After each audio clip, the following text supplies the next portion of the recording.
Oh. And on the live line with us, Representative Tim Griffin, and he is here to talk to us about the Job Act he is sponsoring. Good morning, Representative Griffin.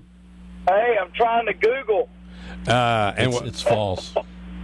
Well, it was supposed to be false. Thomas Crapper did not invent the toilet. Well, that wasn't the question. Oh, okay. The question was, did the ancient Romans? Credit goes Let to- me get my interview in here, Ken. Well, he wants to know, too. Oh, okay. Well, all right. Go ahead. Go right ahead.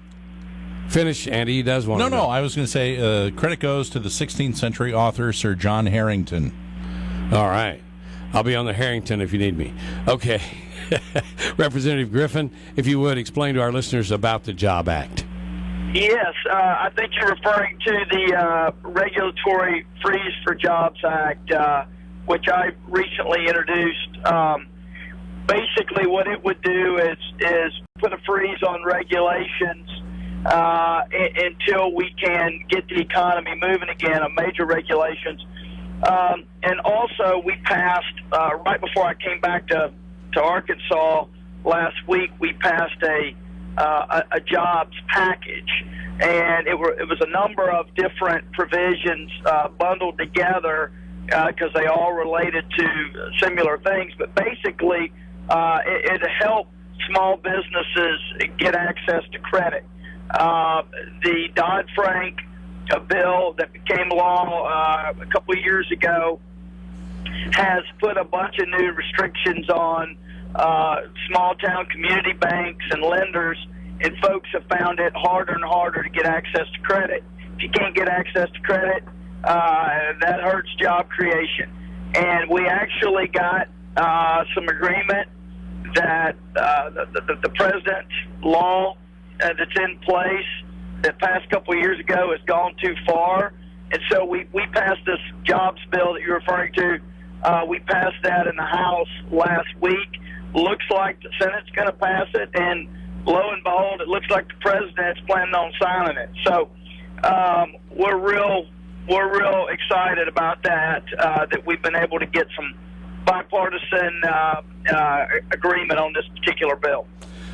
All right, if I could shift gears on you a little bit, I saw you questioning some members of the U.S. Air Force about base closures, about the C-130 AMP program, and what was your thought? What are your thoughts after the testimony from the Air Force regarding the future of the C-130s in Arkansas, and also about what's going on up in Fort Smith, the transfer of the A-10 over to drones?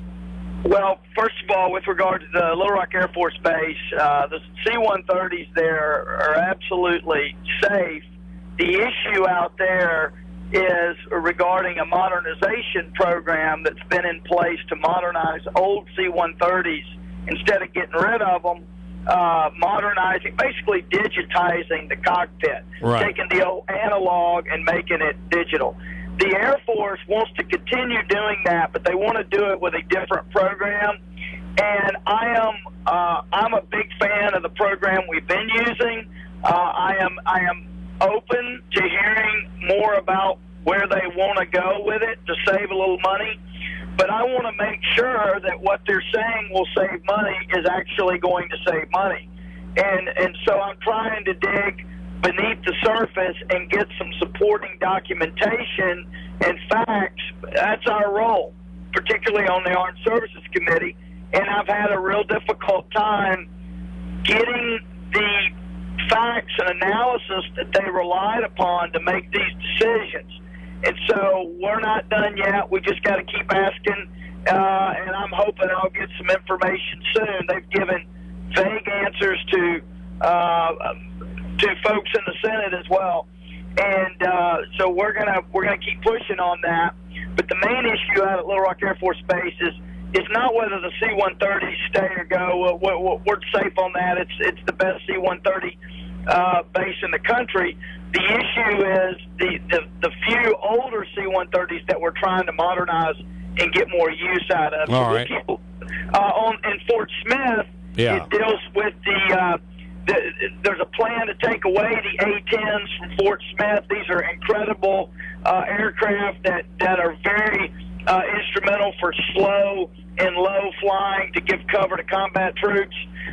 Again, a situation where it looks like some decisions were made really, really high up, and not a lot of thought was given to individual bases on the ground.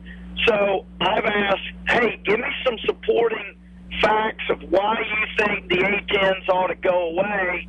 And I'm still, like a lot of us in the delegation, I'm still waiting on something some substance that I can hang my hat on, because it's just right now they're just saying, well, we're trying to make changes on the guard side to save money. Hey, that might be a good thing, but show me the facts. And we don't have enough answers yet to really understand why they made the decisions they made, and we're going to keep pushing. All right. Well, and I watched with interest that hearing, and you were pushing them pretty hard. Just give me the information so I can understand, so maybe you'll get it. Yep, we'll keep pushing. Thank you. I appreciate you. Thank you, Representative Griffin. Congratulations on the jobs bill. KARN